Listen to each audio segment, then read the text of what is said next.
Joining us now, Senator Marsha Blackburn from Senate Armed Services. Great to have you back on, Senator. Your reaction, it's good to see you. Your reaction to today's events? Yes. When you look at the speech, the remarks that President Zelensky made today to Congress, it was indeed very moving. He laid out specifically what they need and talked about a no-fly zone. And if he couldn't get that, to get the armaments, the hardware, the missiles, the anti-missile ballistic systems, and getting all of that he needs in order to do the job. And you know what, Elizabeth, that would basically give him the ability to create a no-fly zone. So that was very good. What I really liked that he did was he personalized this to us, talking about the Pearl Harbor, talking about 9/11, and then he laid out a challenge to President Biden after saying he appreciated the president's support, saying, be the leader of the free world, be the leader of peace. And I thought it was all very well done. The video was wonderful. It was inspiring. He is an inspiring leader, and to think he's doing all of this, he is 45 years old. And Senator, you make an important point there. What's happening stateside with U.S. energy? You've been pretty vocal about this, Senator. You're an economic mere student of history. The past four recessions have been preceded by sharp spikes higher in energy prices. The White House knows that. Senator, I like your reaction to this pushback from Republican lawmakers slamming the White House for gaslighting on gas prices, blaming Putin. Today it's back to greedy oil companies. Watch this.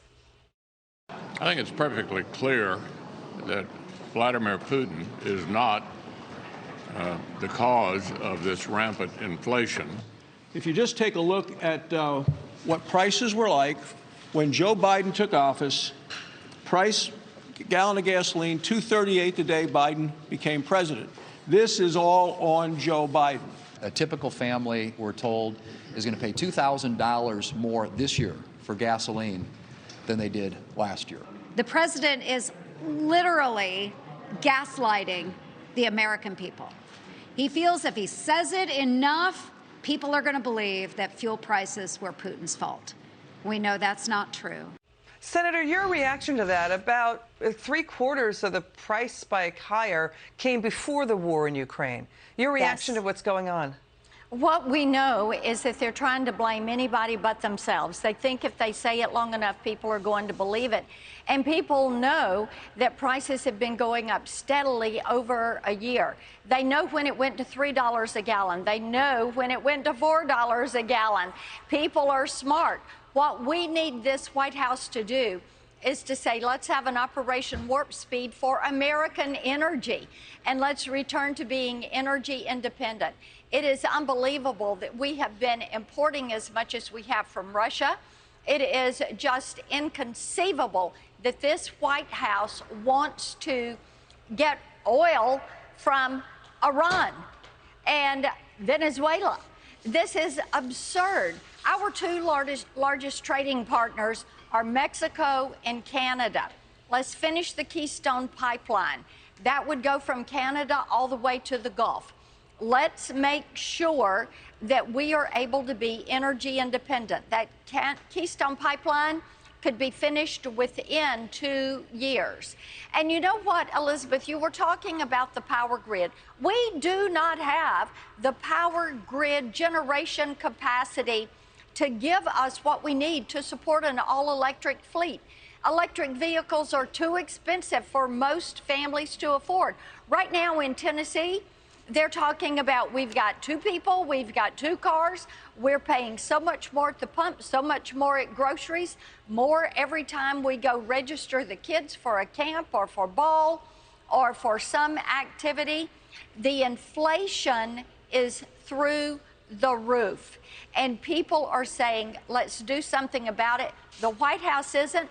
They blame Joe Biden for what is happening with Russia, Ukraine. They blame Joe Biden for not being able to articulate a foreign policy.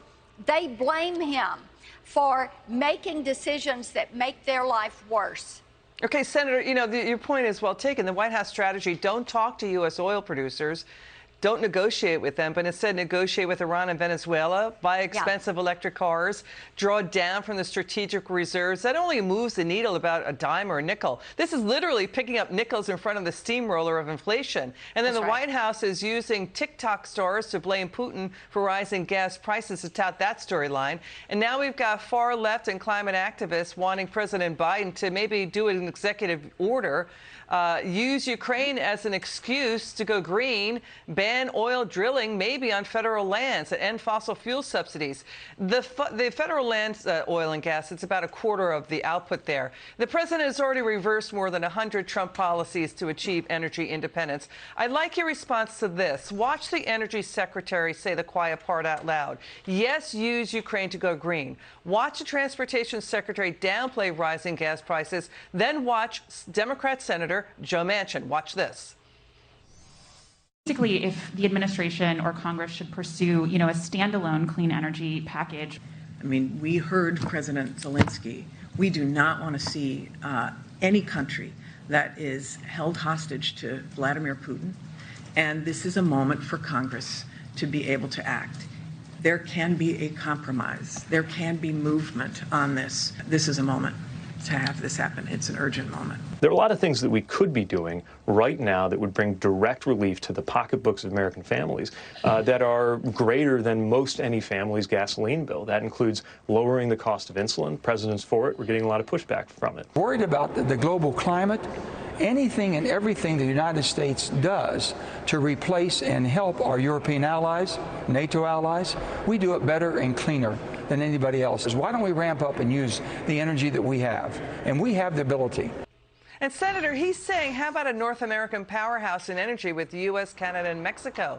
Because we know that Europe is going to cut Russian natural gas imports by more than 65% by next year. So why not unleash U.S. energy? I mean, Reuters is reporting Russia started to reverse the flow of nat gas away from Europe yesterday. In a key pipeline from Russia, it sends nat gas to Germany via Poland. So why not have U.S. energy sell nat gas into Europe? And we should be selling it into Europe. We could be energy independent. We were energy independent the day Joe Biden took the oath of office.